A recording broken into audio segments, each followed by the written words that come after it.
What is up, all of you awesome and amazing people on YouTube? The old Coot here, coming at you with another exciting video. How many times have you tried to peel this protective plasticky stuff off of stainless steel and it just rips and breaks? And you're like, oh my God, there has to be a better way, more time efficient. Well, anyways, let's cut right to the chase and just get right into it.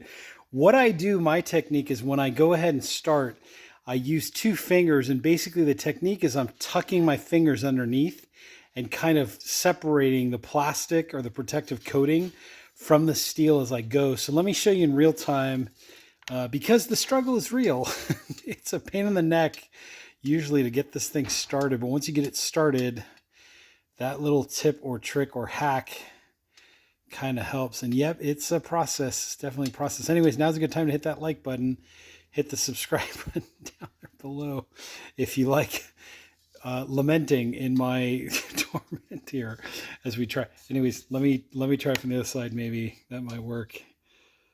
But that's how it goes. You know, this is really how it is when you're trying to do this. Okay, so I got it started, I think. Okay, so now the mistake most people make is what they'll do is they'll just use one finger and they'll pull and it'll rip, right? Boom, it broke. And then now you're like, oh my God, what am I going to do?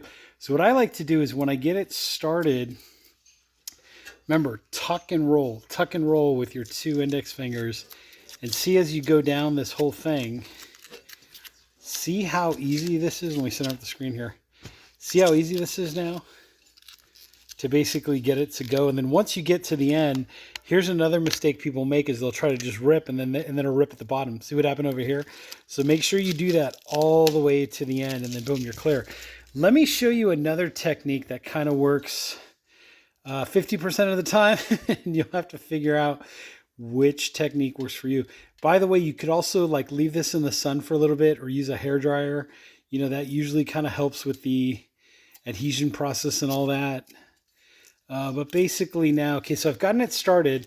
Another technique that I like to use is just if you only can do this with one hand for whatever reason, or you want to try, what you can do is hold the tab, right? Keep it low to whatever you're peeling. So you're almost peeling like with or as close to the steel as you can. And as you pull, let's see if it works this time.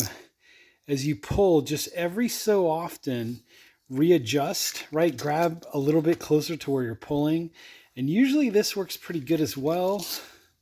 So as you pull, right? And then you basically get the idea. You can do that the whole way down. But if you're trying to pull up, like if you're trying to pull up against, that's usually when this will break, this plastic will break. So the trick is try to stay close to whatever it is, right? Close to whatever it is that you're peeling against. And also the 2-finger method, right? The tuck and roll. As you go here, let me try to do this, try to stay as steady as I can. Basically, I'm tucking underneath, right? Tucking underneath until I reach the end, and boom, and then you're clear. Anyways, there is a third method where you could take a pencil or something and roll it down like you're going to roll like a fruit roll or something like that. The problem I found with that is that the paint from the pencil may transfer onto your stainless steel, and then you got a bigger problem to deal with because then you're trying to remove the paint from the stainless steel, another problem. So I try not to do the roll method with a pencil or a pen or whatever. I just do one or the other of those 2. Anyways, if you like what you're seeing, hit that like button, hit the subscribe button down there below. Comment if you have any comments or questions. I will put a link to, this happens to be a house laying grease thingamajiggy grease screen that goes into the house laying vent hood, and I'll do another video on that vent hood pretty soon, so you can check that out. One that I found that was highest quality, lowest price, best bang for the buck, and we'll show that to you soon. Anyways, take care and have an awesome day.